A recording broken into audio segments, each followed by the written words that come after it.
Hey everyone, I'm Ritwik-ai, and today we are diving into one of the most powerful breakthrough in AI, RAG or Retrieval-Augmented Generation. If you want to know how modern AI systems can combine the vast knowledge found in documents, website or database with next level language model like GPT, Llama, and you're in the right place. So before we start, so what is RAG? RAG is a traditional language model that generates response based solely on what they learn during training. So this is one of the most popular definition of RAG spoken by most of the people. But when we talk about GPT or we directly go for an prompt within any of the AI model, then most of the information are outdated and hallucinated. This is where the RAG changing the game. By retrieving relevant document, articles or snippet first, then generating answer based directly on that up-to-date content. Think of it as your AI assistant having an instant research library on its fingertips, always fact-checking as it speaks. So, how does RAG work?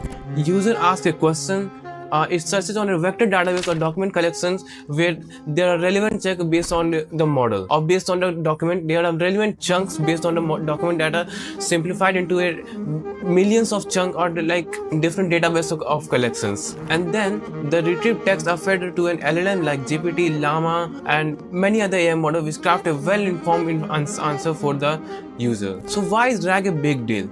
RAG is a big deal because it is changing the game in today's world, reducing hallucination, customization, and bringing efficiency to the answer. Real-world applications to RAGs are customer support and AI that read your product manuals, answer customer query precisely.